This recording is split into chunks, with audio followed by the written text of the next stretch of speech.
Look at the stars, look at the morning, look what the Lord has done to you. Look at the beauty in all He's created. That's all I can say. Shalom Bapak Ibu Saudara yang terkasih dalam nama Tuhan Yesus. Sampai jumpa di dalam ibadah kita pada tanggal 3 Mei 2020. Dan saya percaya Bapak Ibu Saudara di rumah di dalam keadaan sehat, diberkati oleh Tuhan. Dan hari ini kita akan mendengarkan kebenaran firman Tuhan. Sebelum kita mendengarkan kebenaran firman Tuhan, mari kita satukan hati dan berdoa. Bapa di dalam surga, kami berdoa untuk seluruh sidang jemaat-Mu yang ada di rumah, begitu juga dengan pemirsa di channel kami ini. Biarlah kami semua akan diberkati oleh Tuhan melalui kebenaran firman-Mu. Berbicaralah Tuhan, kami siap mendengar. Biarlah kami menjadi seorang pendengar, bahkan juga pelaku firman Tuhan. Terima kasih Tuhan, kami siapkan hati kami, karena kami percaya roh Tuhan siap untuk memberkati dan memberi pencerahan bagi kami.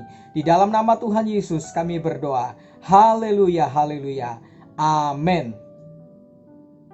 Bapak Ibu yang terkasih di dalam nama Tuhan Yesus, kita percaya bahwa situasi yang Tuhan izinkan pada saat ini untuk kita berada di rumah-rumah atau karantina, atau sebutannya juga orang katakan itu sebagai lockdown, itu merupakan kesempatan yang baik untuk kita gunakan sebaik mungkin, karena setiap situasi kehidupan kita apabila kita pandang secara positif, pasti ada maksud dan rencana Tuhan di dalamnya. Jadi Bapak Ibu, di dalam kebenaran firman Tuhan pun kita lihat ada beberapa peristiwa lockdown atau karantina itu terjadi. Baik itu zamannya Musa, ketika Musa mempersiapkan bangsa Israel untuk keluar dari tanah Mesir, mereka harus tetap ada di rumah oleh karena adanya wabah ataupun roh Tuhan yang pada saat itu untuk menghukum bangsa Mesir. Mereka umat Tuhan harus di rumah karena waktu itu kematian anak sulung terjadi. Belum lagi kalau kita mundur sedikit, yaitu zamannya Nabi Nuh. Nabi Nuh 40 hari di atas kapal, di atas bahtera. Nuh sebenarnya total semua kurang lebih 3 bulan berada di kapal itu, tetapi hujan itu 40 hari 40 malam. Dan itu merupakan sebagian seperti karantina. Dan juga kalau kita lihat di dalam perjanjian baru, ada juga para murid Kristus menantikan Roh Kudus. Mereka berkumpul di atap loteng Yerusalem untuk menantikan sesuatu. Jadi Bapak Ibu, kalau kita lihat kejadian ini, sebenarnya setiap ada karantina atau lockdown sekalipun, itu Tuhan punya maksud dan rencana tertentu. Dan saya percaya saya nanti akan bagikan di dalam pelajaran-pelajaran firman Tuhan, apa maksud dan rencana Tuhan melalui karantina atau kita berada tetap di rumah. Karena tentunya Tuhan punya rencana melaluinya. Jadi gak perlu tawar hati, karena Tuhan punya maksud dan rencana yang luar biasa. Jadi persiapkan hati kita Bapak Ibu Saudara. Dan berikutnya Bapak Ibu Saudara, dari itu pun kita akan belajar ada 3 kebenaran bagaimana karantina itu menolong kita untuk memperbaiki hubungan. Yang pertama, hubungan dengan Tuhan. Yang kedua, hubungan dengan keluarga, hubungan dengan orang-orang yang kita kasih. Mungkin selama ini kita terlalu sibuk dengan usaha kita, dengan bisnis kita, dengan kerepotan kita, dengan pelayanan kita. Tetapi Tuhan mau memperbarui hubungan kita dengan Tuhan, hubungan kita dengan keluarga kita. Itu maksudnya lockdown, itu maksudnya karantina. Yang kedua, Tuhan maksudkan supaya kita memperbaiki nilai-nilai spiritual kita, untuk kita kembali kepada Tuhan. Dan yang ketiga, tentunya Tuhan mau kita untuk memperbaiki diri. Dan hari ini Bapak Ibu Saudara, saya mau bagikan kebenaran firman Tuhan, salah satu bagian dari memperbaiki diri, yaitu memperbaiki perkataan kita. Tuhan mau kita memperbaiki perkataan kita. Bapak Ibu Saudara, perkataan kita itu adalah kita. Perkataan kita itu merupakan nubuatan bagi kita. Oleh karena itu Bapak Ibu, penting untuk kita memperbaiki setiap apa yang kita keluarkan dari mulut kita ini, yaitu perkataan kita. Jadi ini penting sekali untuk kita di masa-masa seperti ini. Ini saatnya kita memperbaiki diri kita. Melalui apa? Salah satunya adalah perkataan kita. Jadi kita harus mengubah gaya hidup kita yang lama, yaitu kata-kata kita yang lama dengan yang baru. Dengan perkataan yang baru, perkataan yang lebih tepat, perkataan yang sesuai dengan kehendak Tuhan. Amin Bapak Ibu Saudara. Saya akan bacakan kepada Bapak Ibu Saudara di dalam Amsal 13 ayat 2. Amsal 13 ayat yang kedua dikatakan bahwa dari buah mulutnya seseorang akan makan yang baik. Dari buah mulutnya seseorang akan makan yang baik. Jadi Bapak Ibu Saudara, perkataan Anda adalah benih yang ditaburkan dan akan berbuah mengikuti Anda. Jadi apa yang kita katakan itu pasti menghasilkan buah. Kalau kita memperkatakan yang baik, hasilnya buah yang baik. Kalau kita memperkatakan sesuatu yang buruk, hasilnya juga sesuatu yang buruk. Oleh karena itu kita harus memperbaiki, kita harus mengubah, renew your word, yaitu perkataan kita sesuai dengan Amsal 13 ayat yang kedua Bapak Ibu Saudara. Ini penting Bapak Ibu Saudara. Inilah saatnya kita mengubah kebiasaan kita. Ini saatnya kita mengubahkan untuk memperbaiki diri kita supaya kita jauh lebih baik lagi. Sebab apa Bapak Ibu Saudara? Perkataan kita menentukan hidup kita berhasil atau terkutuk. Perkataan Anda Bapak Ibu Saudara itu menentukan hidup Anda. 1 Petrus 3 ayat 10 dikatakan, 1 Petrus 3 ayat 10, siapa yang mau mencintai hidup dan mau melihat hari-hari baik, ia harus menjaga lidahnya. Sekali lagi Bapak Ibu Saudara ya, siapa yang mau mencintai hidup dan mau melihat hari-hari baik, ia harus menjaga lidahnya. Jadi betapa penting kita menjaga lidah, karena itu ada hubungannya dengan hari-hari yang baik. Itu akan ada hubungannya mengenai apakah hidup kita itu menjadi berhasil atau tidak. Makanya sangat penting bagi kita untuk menjaga perkataan kita. Bapak Ibu Saudara, nanti kita akan melihat contoh dari kebenaran firman Tuhan, bagaimana tokoh-tokoh di dalam firman Tuhan, contoh-contoh dari firman Tuhan menunjukkan perkataan itu benar-benar berkuasa. Perkataan itu penting untuk kita jaga. Bahkan seseorang aktor tahun 90-an yang bernama Jim Carrey, dia tahu benar bahwa perkataan itu penting. Waktu dia belum tenar, dia hidupnya dengan ekonomi yang berat, dan dia berusaha menjadi aktor gagal. Terus dia akhirnya menjadi seorang komedian, dan dia adalah seorang pemain stand up komedi. Dia berusaha masuk ke Hollywood, dia susah payah dan menemui kegagalan. Akhirnya dia memperbaiki perkataan dia.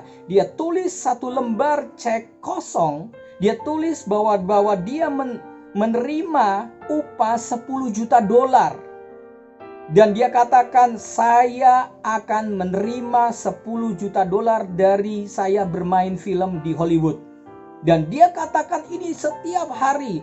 Dia ambil kertasnya itu, dia terus baca, saya akan menerima 10 juta dolar ketika saya bermain film. Dan Bapak Ibu, dia kasih jangka waktunya 5 tahun lagi, saya akan menerima hal ini. Tiap hari dia katakan sambil dia berusaha keras. Dan apa akibatnya Bapak Ibu? 5 tahun bahkan kurang 1 bulan, dia menerima sebuah acting ataupun sebuah peran di dalam sebuah film namanya The Mask, yaitu mengenai sebuah topeng, dan dia bermain sangat apik di sana, dan akhirnya dia menerima 10 juta dolar dalam bermain film, satu film itu saja, The Mask. Nah, Bapak Ibu, dari sini kita tahu bahwa perkataan itu menentukan apa yang kita akan terima, apa yang akan terjadi kemudian hari. Kalau kita perkatakan yang buruk, itu akan terjadi buruk. Bayangkan kalau Jim Carrey dikatakan saya hanya menerima uang 5.000 rupiah dalam waktu ke depan, ya mungkin dia akan jadi seperti itu. Tetapi karena dia punya impian besar, dia perkatakan setiap hari, dan itu terjadi dalam kehidupannya. Barang siapa yang nggak mau menerima gajian sejumlah 10 juta dolar di dalam perannya, dalam sekali perannya. Amin Bapak Ibu Saudara. Nah Bapak Ibu Saudara, karena Tuhan, ya kebenarannya, karena Tuhan memperlakukan kita sesuai dengan apa yang kita katakan. Kalau kita katakan baik, Tuhan akan memperlakukan baik. Kalau kita katakan Tuhan baik, maka Tuhan akan memperlakukan bahwa Dia adalah Tuhan yang baik. Kalau kita memperkatakan Dia adalah Tuhan yang membeda-bedakan, tidak adil, maka Dia akan memperlakukan yang tidak adil dalam kehidupan kita. Karena firman Tuhan di dalam Bilangan 14 ayat 28 dikatakan, katakan kepada mereka, sekali lagi Bilangan 14 ayat 28. Ya, Bilangan 14 ayat 28. Firman Tuhan berkata, katakan kepada mereka, demi aku yang hidup, demikianlah firman Tuhan, bahwasannya seperti yang kamu katakan di hadapanku, demikianlah akan kulakukan kepadamu. Jadi dari firman Tuhan ini, Bilangan 14 ayat 28, kalau kita memperkatakan ya sesuai dengan firman Tuhan, maka Tuhan akan lakukan hal yang seperti itu di dalam kehidupan kita. Jadi Tuhan akan memperlakukan kita sesuai dengan apa yang kita katakan. Tentunya kalau kita katakan firman Tuhan, kebenaran, sesuatu yang memberkati, itu akan terjadi. Kalau kita mengatakan sebaliknya, maka sebaliknya pula itu akan terjadi di dalam kehidupan kita. Nah Bapak Ibu, kita akan melihat hanya beberapa contoh di dalam firman Tuhan. Ada beberapa contoh di dalam firman Tuhan yang menunjukkan adanya kuasa dari perkataan, dan kita harus memperhatikan, kita harus mengubahkan kata-kata kita. Ada 3 contoh dari firman Tuhan, ya kisah-kisah. Kita lihat yang pertama. Yang pertama yaitu Imam Zakaria. Bapak Ibu bisa melihat kisahnya di dalam Lukas pasal 1. Saya tidak akan membukanya, Bapak Ibu bisa membacanya dan juga memperhatikan mengenai cerita ini, karena cerita ini cukup kita sudah dengar, ya. Nah, Imam Zakaria dan tepatnya bersama dengan Elizabeth. Imam Zakaria dan Elizabeth, dia adalah seorang yang takut akan Tuhan. Tetapi masalahnya mereka mengalami suatu aib oleh karena pada usia tua mereka tidak memiliki anak. Biasanya zaman dahulu seseorang yang tidak punya anak itu merupakan aib besar. Dikatakan bahwa dia bukanlah orang yang diberkati, karena orang yang diberkati adalah memiliki keturunan. Dan itu merupakan aib sebagai hamba Tuhan, pelayan Tuhan, Imam Zakaria, tetapi dia tidak punya anak. Itu adalah sesuatu yang kontradiksi. Nah, Bapak Ibu Saudara, suatu hari ada seorang malaikat datang dan memberitahukan kepada Zakaria bahwa dia akan memiliki seorang anak. Tetapi Zakaria sedikit meragukan hal itu. Dan apa yang sempat terjadi di dalam kehidupan Zakaria kita tahu. Akhirnya Zakaria dibuat malaikat itu menjadi bisu sampai akhirnya mereka memiliki seorang putra yang bernama Yohanes. Nah, pertanyaannya Bapak Ibu, kenapa harus dibuat bisu? Kenapa Zakaria harus dibuat bisu? Kalau kita perhatikan Bapak Ibu Saudara, kenapa dia harus dibuat bisu? Karena perkataan itu penuh dengan kuasa. Tuhan gak mau perkataan Zakaria negatif, karena dia sempat hampir mempertanyakan apa benar dia bisa memiliki seorang anak. Oleh jalan itulah Tuhan membuat dia bisu sampai apa yang seharusnya, apa yang menjadi rencana Tuhan terjadi dalam kehidupannya. Satu hal yang kita bisa belajar di sini Bapak Ibu Saudara, kalau kita tidak punya iman untuk sesuatu mujizat terjadi, kalau kita tidak punya iman melihat bahwa apa yang Tuhan janjikan itu akan terjadi, lebih baik diam.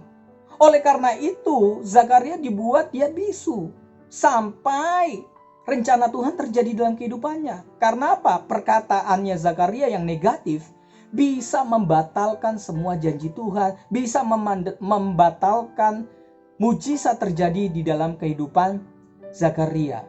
Nah, Bapak Ibu Saudara, penting perkataan. Makanya Tuhan buat bisu. Bukan karena Tuhan marah, tetapi karena Tuhan mau bahwa rencana Tuhan tidak gagal di dalam kehidupan Zakaria. Jadi Bapak Ibu Saudara yang terkasih di dalam nama Tuhan Yesus Kristus, hati-hati dengan perkataan kita. Kita harus rubah perkataan kita. Jangan sampai kita memperkatakan yang membuat apa yang menjadi rencana Tuhan itu batal di dalam kehidupan kita, Bapak Ibu Saudara. Oleh karena itu jaga perkataan kita, perbaiki perkataan kita. Mungkin dulu kita melakukan perkataan-perkataan yang tidak tepat. Ini saatnya kita untuk memperbaiki perkataan kita. Perkataan yang baik, perkataan yang positif, perkataan yang menjadi berkat. Amin Bapak Ibu Saudara. Kita lanjut kisah yang kedua, yaitu mengenai kisah Yosua dan tembok Yeriko. Dan kita tahu di dalam Yosua pasal 6 itu keseluruhan mengenai tembok Yeriko.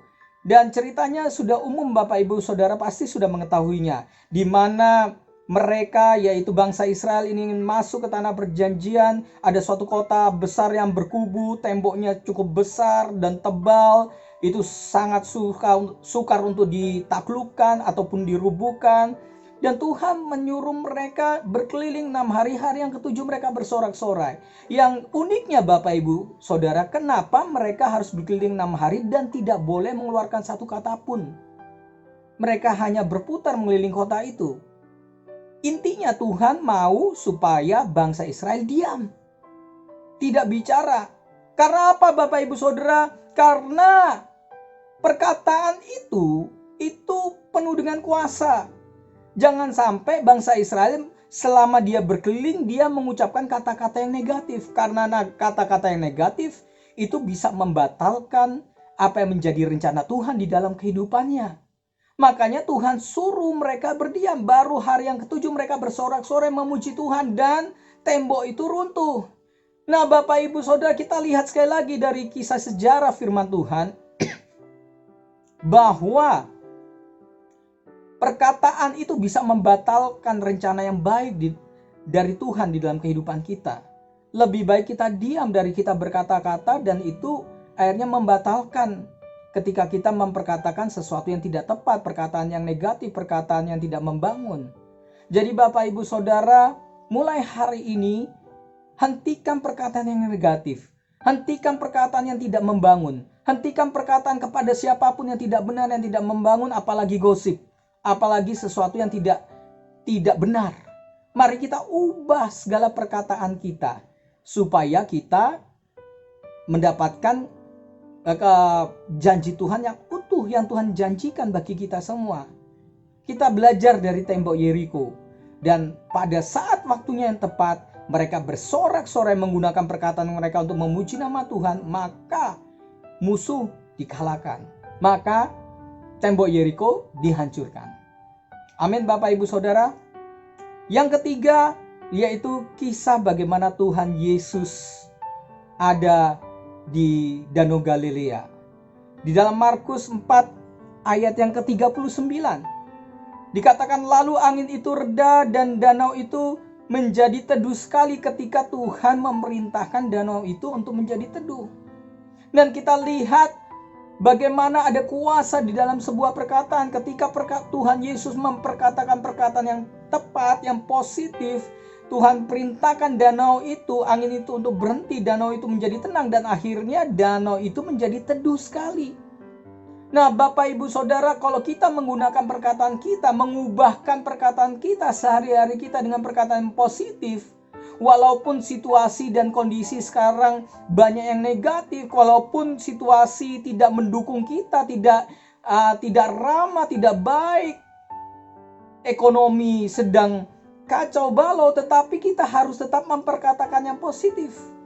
Kita melihat bahwa ini adalah rencana Tuhan dan kita lihat bahwa Tuhan mempunyai rancangan yang terbaik.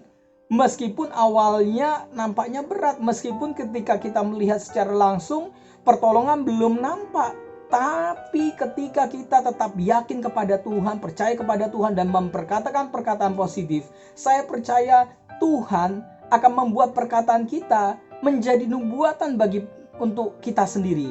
Tuhan akan membuat perkataan kita menjadi kebenaran untuk kita. Tuhan akan membuat perkataan kita menjadi kenyataan bagi kita. Amin Bapak Ibu Saudara.